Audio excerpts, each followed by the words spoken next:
দর্শক, বাংলাদেশ কিন্তু কখনোই ভারতের জন্য থ্রেট নয়।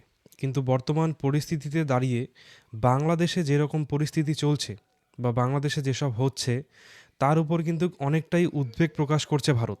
কারণ বাংলাদেশের নির্বাচনকে ঘিরে অনেক কিছুই নির্ভর করছে।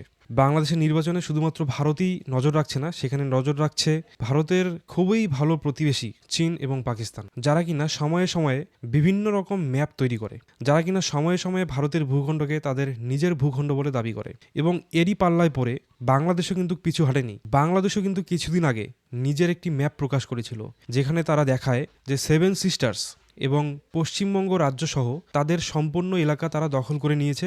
এরকম কর্মকাণ্ডের কারণেই কিন্তু আজ ভারত বাংলাদেশকে ভয় পাচ্ছে। কারণ অলরেডি পাকিস্তান এবং চীন কিন্তু আগে থেকেই এসব করছিল। আর বর্তমান বাংলাদেশ তাদের সুরসুরিতে কিন্তু এসব কাজ করছে। বাংলাদেশের জনগণ জানে যে ভারত কিন্তু তাদের কখনোই শত্রুর চোখে দেখেনি, বা বাংলাদেশও ভারতকে কখনো শত্রুর চোখে দেখেনি। দর্শক, শেখ হাসিনা সরকারের পতনের পর শেখ হাসিনা কিন্তু পালিয়ে বাংলাদেশ থেকে ভারতে এসেছিল, এবং এটা কিন্তু খুব একটা ভালো নজরে দেখেনি। বাংলাদেশে শেখ হাসিনার বিরুদ্ধে কিন্তু ফাঁসির অর্ডার জারি করা হয়। সেখানকার কোর্ট রায় দিয়েছে বাংলাদেশের শেখ হাসিনাকে ফাঁসি দেওয়ার জন্য, এবং ভারতের কাছ থেকে কিন্তু শেখ হাসিনাকে ফিরিয়ে নিয়ে যাওয়ার জন্য অনেকবার আবেদন করেছে ইউনূস সরকার, যেটা কিন্তু ভারত করেনি। এবং ভারতের সঙ্গে অতীতে অনেক চুক্তি হওয়ার কিন্তু কথাও ছিল। যেমন ভারত একটা জায়গায় বিনিয়োগ করতে চেয়েছিল, সেখানে বিনিয়োগ বাতিল হওয়ার পর সেখানে এখন ইউনূস সরকার সৈন্য আড্ডা বানাচ্ছে। কিন্তু বর্তমান পরিস্থিতিতে যা দেখা যাচ্ছে, চীন এবং পাকিস্তান কিন্তু বাংলাদেশে খুব ভালো একটা প্রভাব বিস্তার করছে। বন্ধুরা, অন্যদিকে এক দশকের পর কিন্তু বাংলাদেশ এবং পাকিস্তান তাদের সরাসরি বিমান যোগাযোগ ব্যবস্থা চালু করতে চলেছে, আর কিছুদিনের মধ্যেই সেটা কিন্তু দেখা যাবে। অন্যদিকে চীনও কিন্তু বাংলাদেশের উপর অনেকটাই প্রভাব বিস্তার করেছে। সেখানে তারা নানান রকমভাবে বিনিয়োগ করছে, যেটা কিন্তু ভারতের জন্য খুবই উদ্বেগজনক। যেসব কাজ ভারতের সঙ্গে বাংলাদেশের হওয়ার কথা ছিল তা কিন্তু আজ ছিনিয়ে নিয়ে যাচ্ছে চীন এবং পাকিস্তান। বাংলাদেশের শেখ হাসিনা সরকার পতনের পর আমরা কিন্তু নানান অরাজকতা দেখেছি। ভারত বাংলাদেশ সীমান্তে বর্ডার নিয়ে অনেক সমস্যা হয়েছিল, এবং দুই দেশের মানুষ এবং সৈন্য সবাই কিন্তু সেখানে ঝাঁপিয়ে পড়ে নিজের নিজের বর্ডার বাঁচানোর জন্য। এই সমস্ত কিছু কিন্তু এর আগে বাংলাদেশের সঙ্গে ভারতের হয়নি, যা কিন্তু নতুনভাবে হচ্ছে।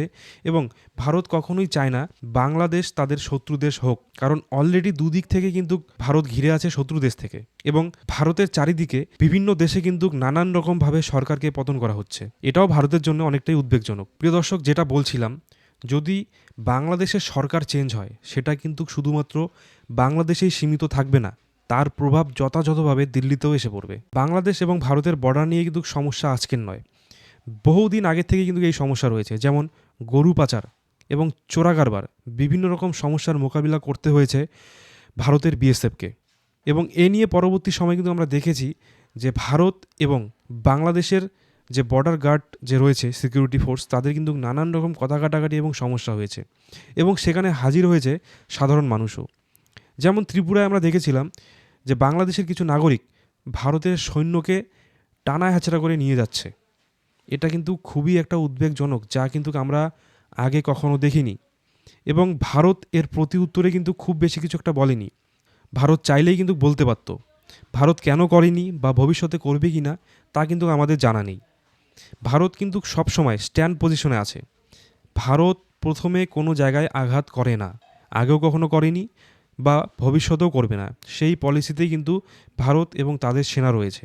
দর্শক, বাংলাদেশ কিন্তু বর্তমান সময় আত্মনির্ভরশীল হতে যাচ্ছে, সেটা কিন্তু খুব একটা ভালো কথা। এবং ভারতও চাচ্ছে এই আত্মনির্ভরশীল যে হতে যাচ্ছে বাংলাদেশ, তার সাথে একসাথে হাত মিলিয়ে কিন্তু তাকে সাহায্য করতে চাইছে। বর্তমান সময় বাংলাদেশের আত্মনির্ভরশীল হওয়াকে কিন্তু ভারত খুব একটা ভালো চোখেই দেখছে। বাংলাদেশ ভারতের জন্য হুমকি নাকি বন্ধু, তা কিন্তু সময়ের অপেক্ষা। প্রিয় দর্শক, আজকের ভিডিওটি এখানেই শেষ। যদি ভিডিওটি ভালো লেগে থাকে, অবশ্যই আমাদের চ্যানেলকে সাবস্ক্রাইব করবেন, এবং পাশে থাকা বেল আইকনটি অবশ্যই ক্লিক করে রাখবেন পরবর্তী ভিডিওগুলো সবার প্রথমে পাওয়ার জন্য।